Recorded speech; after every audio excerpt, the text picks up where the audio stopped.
Good morning, Africa. Ongoing business this morning, we continue our topic on stakeholder management. And of course, we happen to have in studio Dr. Chuks, who is a management expert and is willing to share more insight on that. Good morning, sir. Good morning, Derek. How are you today? It's a pleasure to have you once again. Fantastic. Always great to be here with you. So I know this is a continuation on the topic stakeholder management, but maybe for those who missed it last time, what is, in brief, stakeholder management? Okay, Derek, last time I mentioned that stakeholder management is, in very simple terms, an approach that is adopted by organizations which seeks to reconcile the objectives of the organization with the interests and expectations of stakeholders. So it's about juxtaposing objectives of the organization with interests and expectations of stakeholders so that in one fell swoop we can attempt to achieve both the expectations as well as the objectives of the organization. Beautiful. Now I want to find out, is there a link between corporate responsibility and stakeholder management?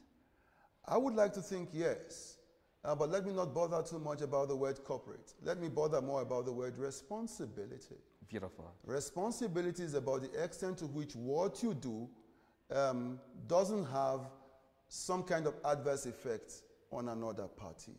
Remember, when we defined the word stakeholder, we said that a stakeholder is one who is affected or can affect what we do.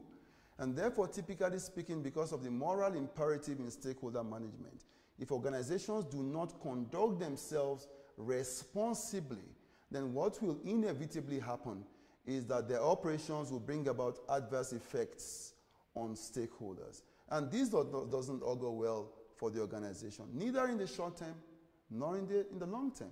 And therefore, there is a certain expectation on the part of society that organizations will behave themselves responsibly. And this responsible behavior manifests in the manner in which they interact with those who their operations could affect, in a sense. Okay. So how critical is stakeholder analysis when it comes to stakeholder management? Well, in order to manage stakeholders, you have to understand the stakeholder. The word analysis, well, the opposite of the word analysis, I believe, is the word synthesis. Synthesis means pull together. Together, yes. When we speak about analysis, it means decompose, fragment, break down, tear apart. An analysis helps us to reveal more information about a stakeholder. And therefore, there can be no pretensions about managing a stakeholder if we do not, first of all, understand the stakeholder. The start point for understanding the stakeholder is unpacking, if you like, the stakeholder, analyzing the stakeholder. And there are several different steps that we take in stakeholder management to truly analyze the stakeholder. Which are? First of all, you develop a stakeholder map. A stakeholder map positions the stakeholder within the context of the universe of different stakeholders, particularly paying attention to the interests of the stakeholder. Beyond that, you develop what is called the stakeholder grid. The stakeholder grid is concerned about prioritizing the interests of the stakeholders and then estimating, subjectively though, the impact that the intervention organizational operations might have on the interest of the stakeholder. And then there's another grid which is called the II grid. It's called an influence importance grid. On this grid, we attempt to determine the relative influence or importance of each stakeholder. The trouble with understanding the grid, however, is the interpretation of the word importance and the word influence. Okay. A stakeholder is thought to be influential insofar as the stakeholder can dictate to a certain extent what you do. A stakeholder is thought to be important, not so much when the stakeholder can dictate what you do. When you do need the stakeholder for what you intend to do, then the stakeholder is important. So when we speak about importance, it's about need. When we speak about influence, it's about dictating towards what we do.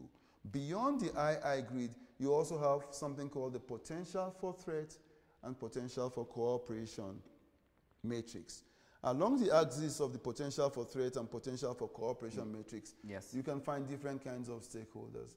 You can find stakeholders who are supportive and stakeholders who are non-supportive. You can find stakeholders who are marginal and stakeholders who are mixed blessing. So you have 4 kinds of stakeholders, and depending on the kind of stakeholder, you can then choose what strategy would best apply. We always have to bear it in mind that with stakeholder management, it can never be a one-size-fits-all. Yeah. Every stakeholder homogeneous grouping must have a different approach to it. Otherwise, we run into trouble in stakeholder management. Unfortunately, this is a lesson that hasn't been learned by organizations. You know, we hear about situations where people are brought together. They call it a stakeholder meeting. I think it is suicidal to bring all stakeholders together in a meeting when we do not know what their aspirations or expectations are. So the only time that organizations should get to the point where they bring a litany of stakeholders who are heterogeneous in a sense together is when they are truly sure about what they will get out of the meeting. Yes. Beautiful. Now, talking about the aspect of meetings and also stakeholder interest, should organizations encourage stakeholder participation? Organizations should encourage stakeholder participation as much as they can. But like I tried to highlight a few seconds ago, not everyone needs to participate all of the time. There are stakeholders who are critical in different phases of a project or a program, whatever the case may be. Yes. So we have to be able to identify those who must participate in, say, phase A, and those who must participate in phase B and phase C, and so on and so forth.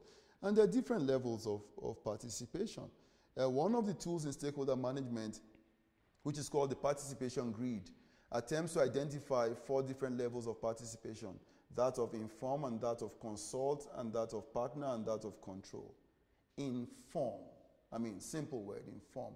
For me, to inform someone typifies a unidirectional flow of a message from one point to the other. I inform you, Derek, yes, that there will be an interview at a certain point in time. Your boss probably informed you. Now, when you inform a stakeholder, there is something at the back of your mind that's saying to you, the stakeholder doesn't have a lot to contribute in this phase. That's why you can get away with simply informing the stakeholder. If the stakeholder is of a little bit more value and a little bit more influence, you don't inform. You consult with the stakeholder. Consultation connotes two-way traffic. You speak, Derek, I listen. I speak, you listen. I should listen. Yeah, because we imagine that you have something more to contribute. So simply informing you will not be good enough. Lastly, maybe if you were to share your contact details, what are they? Well, I think I can be reached very easily by email.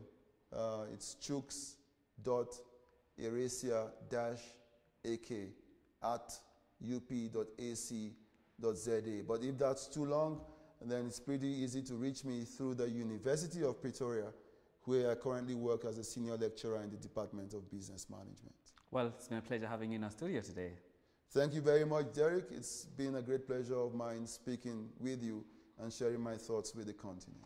Well, Africa, on that note, we've come to the end of the segment. I hope you've learned 1 or 2 things when it comes to stakeholder management. From me, Derek, it's a pleasure, and have an awesome morning.